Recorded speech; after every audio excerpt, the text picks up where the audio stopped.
Dans votre 13h, vous avez rendez-vous chaque semaine avec votre série consacrée aux passions. Des passions qui redonnent parfois vie au passé.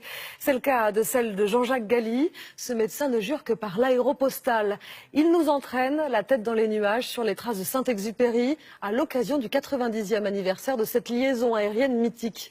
Marc de Chalvron, Julien Voix et Sylvain Barral. C'est un voyage au décor sans nul autre pareil. Un voyage dans le temps surtout, sur les traces des avions de la mythique aéropostale. Pendant une semaine, ces passionnés d'aviation vont suivre le trajet de leurs glorieux ancêtres, sans jamais perdre de vue la Terre, un point de repère essentiel à l'époque. Il n'y a aucun avion là, on est les seuls. 22 avions et 65 participants. Ils sont tous partis de Toulouse, comme le courrier dans les années 20.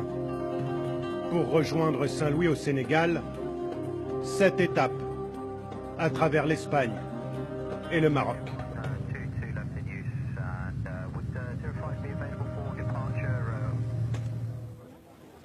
Ce matin-là, les équipages sont sur le point de quitter Malaga en Espagne.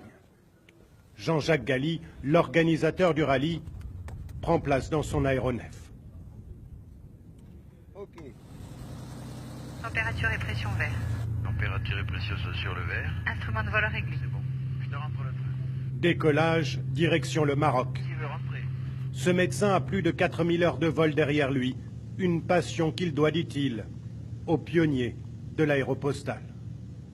Si aujourd'hui on vole là tranquillement avec des beaux avions qui volent haut, c'est grâce à tous ces gens-là qui ont pris des risques avant nous et dont certains sont morts. 121 aviateurs sont morts de 1919 à 1933.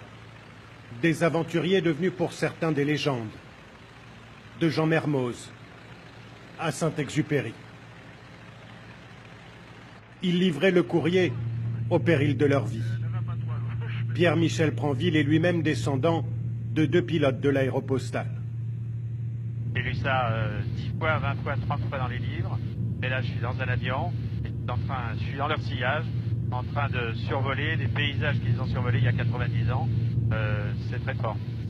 Le rallye arrive tout au sud du Maroc, plus précisément la localité de Tarfaya, une étape légendaire de l'aéropostale.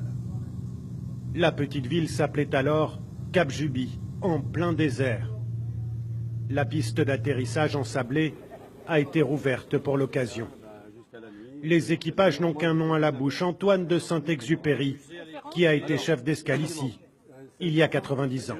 Qui est resté combien de temps là? Qui est resté 18 mois. 18 mois, 18 mois en poste, en plein désert. Vous ne pouvez pas sortir à plus de 100 mètres à l'extérieur de la forteresse parce qu'il y avait les morts, qui étaient souvent insoumis, et ça tirait un petit peu la nuit. À peine le temps de se rafraîchir. Les glaçons, c'est pas aujourd'hui. Machine à glaçons. Que tout le monde doit déjà redécoller.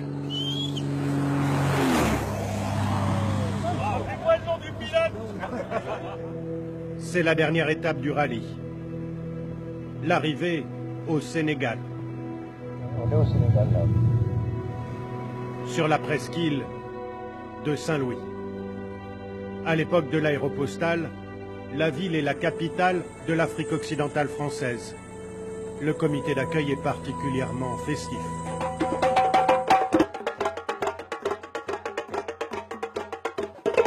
Et voilà, Lulu a fait 5000 km. Bravo Lulu, la grenouille.